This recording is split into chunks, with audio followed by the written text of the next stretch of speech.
Hey folks, welcome back. So this week we are going to be doing sort of a full intro into the water system that we are currently putting in on the farm, and it's largely catered to cattle, but there's also some other little parts of it as well that we'll be going over. Now first off, we are going to be going over a few little details about the NRCS grant that we have that is funding a good part of the system that we're putting on. And then also we're going to do a little bit of a kind of virtual farm tour through Google Earth and showing where all the different lines are going to be going and kind of laying those out. And then that'll give us a little map that we can use in the next video when we're actually doing the trenching and putting lines in and stuff like that.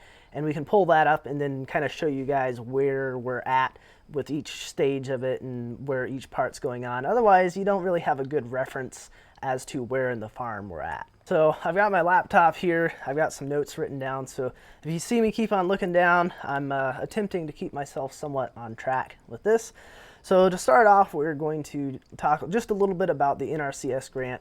Now, NRCS is Natural Resources Conservation Service, and their deal is that they want to keep cattle out of the streams so that the cattle aren't doing their thing in the water and kind of contaminating the water. So the whole idea is that they want to fence out the streams, but of course, if you do that, then you're losing a water source, so that's where all of these water lines come into play. Now, you may recall about, I think it was 2 years ago now, 2 years ago, summer 2019, we had 2 wells put in, one on each side of the creek, and that was also part of this grant, and that is what these water lines are going to be connecting to.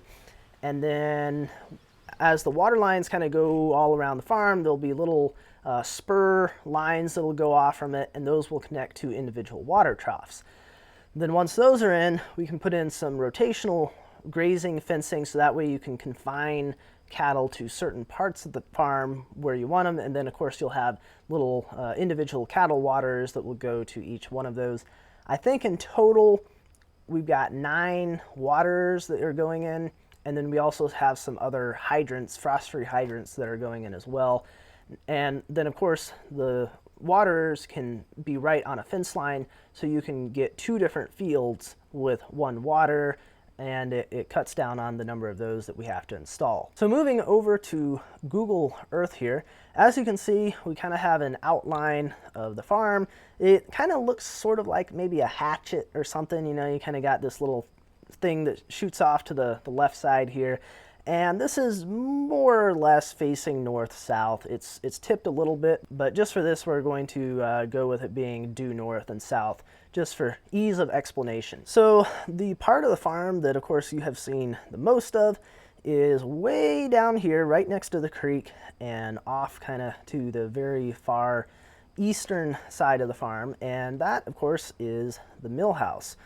And then if we go over to the west a little bit, this is the farmhouse, the log farmhouse, that hopefully sooner than later we will be getting back to doing some work on that. And then just a little bit to the north here, of course, we've got the bridge that is currently not a covered bridge, but we're in the process of doing some more on that. And then all the way up here at the north of the farm, this is a high tunnel. I really don't have anything to do with this, but it's there, so if you guys see it, you know what it is, and don't ask me too many questions about that.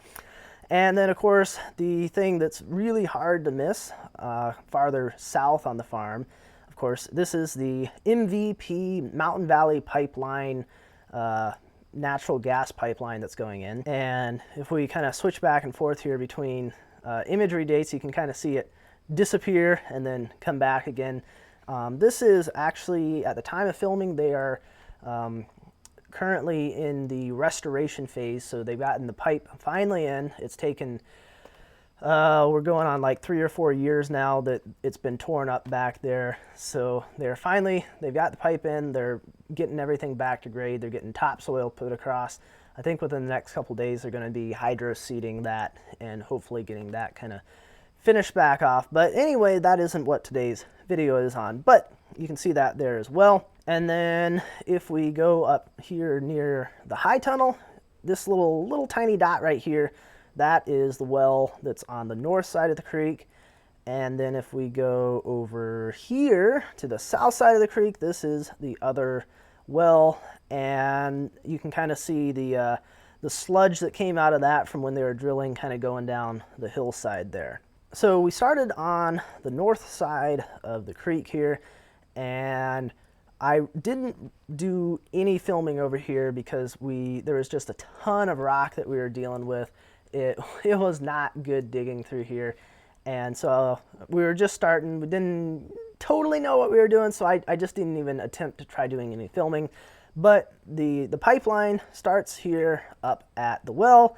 It kind of comes down the hill, curves around like this, and then kind of comes back over towards the driveway just a bit. And then we also have a little spur that cuts across the driveway and then comes down towards the old tobacco barn. And then we'll have, I think that's just going to be a hydrant there, but we may put in a water down there as well.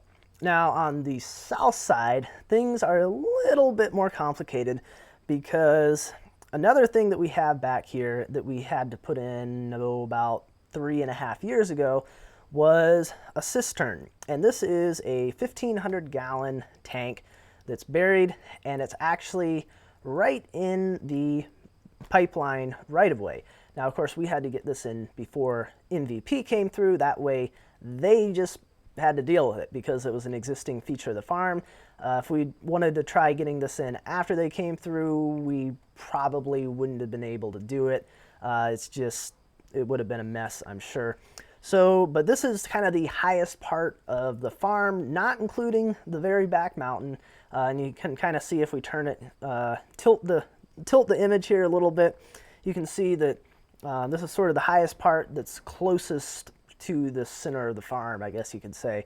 So we put in a cistern here, and at the same time that this went in, we also had the guy dig some trench, and we put in some water lines as well. And we have one that's kind of coming into this back pasture, and then we also had one that goes towards the kind of to the north, and got that down to a part that's a little bit easier to tie into. So those lines are already in, and I've got a little bit of video and some pictures and stuff of that we'll go ahead and show you here.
So the part that we now need to put in, we're going to start down at the well, and our main line is going to just kind of come up through this opening here that's somehow the people have managed to keep clean over all the years, so it made a nice straight shot up through there, coming up from the well to bring that line up.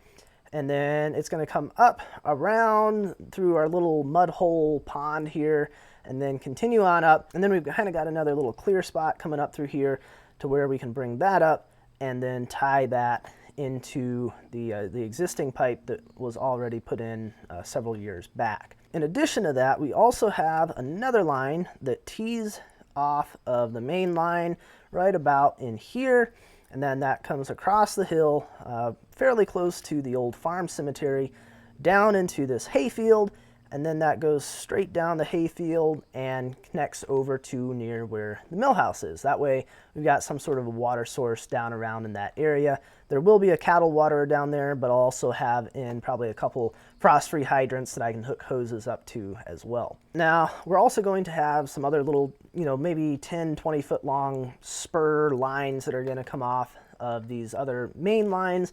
And those will just connect into the cattle waters. That way we can put those exactly where we want them. Just dig a little trench over to that, put it in there. We'll have to scrape pads out, and that's going to be its own video, putting in the actual waters. But so there will be a little bit more line on here than what we're showing, but that's kind of the general idea. Now, the way that this south system works is that the well is going to be on a timer. And so it might pump for, say, an hour in the morning and another hour in the evening. It'll probably be a little bit more than that. And we're just going to have to kind of figure it out as far as how much water we're going through and how long it's going to need to pump. Ideally, if we had the technology, there would be some sort of a sensor that's all the way up at the tank that can just automatically shut off the well when it gets full. As far as we know, and as far as anybody that is part of NRCS and does stuff like this every single day, don't really know of anything that would work to do that would run that far, because between where the well is and where the cistern is, you're looking at a good 3/4 of a mile that you've got to be sending this signal. So for the time being, with the technology we have, it's just going to run on a timer, and we're going to try getting it as close as possible so it doesn't overflow too much. Now, there is an overflow line coming out of the tank up there on the hill, and that just kind of goes into a little dry well that's got some rock in it, and anything extra can just run into that. And it's kind of unfortunate that we're running that extra water out there, but for the time being, that's just the way it is. So after the water gets pumped back up into this tank and that gets filled up, it's then going to gravity feed back down these same lines to the waters. So it keeps it really simple. You just have one line that runs up and down through there, and it can fill the tank and empty the tank all out of the same thing. And then there, I think, will be some check valves here and there out at the actual waters themselves to keep anything from kind of backwashing into there. And then this system is actually also going to feed my house once that gets done, because that is going to be somewhere over in this area, and then this line, we'll put in another line that'll kind of run over to there to feed the house.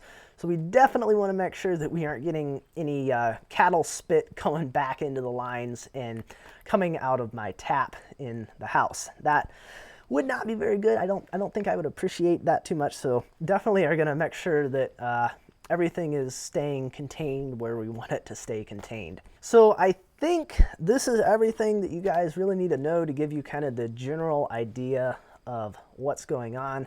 If I think of anything else, I'll put like a pinned comment down in there with any additional info if I think of anything else, or if you guys ask me some questions about, hey, well, what about this? And I go, yeah, I should have included that. I'll put that down there. So if you see something there, that's some extra info. But we'll be referring back to this little map that we've created in the next video. Well, actually, any upcoming videos to do with this water system. So that way you can kind of see where we're at. Otherwise, it's probably going to look kind of the same for what we're doing from video clip to video clip without having that reference of where we're at and what we're kind of connecting into and that sort of stuff. So we'll definitely be pulling this back up in future videos just to make it a little easier to follow along with. So I think that is it for this week's video. I know the whole thing was basically just me running my mouth. Hopefully it was somewhat interesting to kind of see what we're going to be doing and where everything's going and how it works. Again, if you have any questions or you think I missed something kind of important, just go ahead and ask, and I'll reply to that and let you know. Other than that, I think that is it for this week's video. As always, I appreciate you guys watching, and I will see you next time.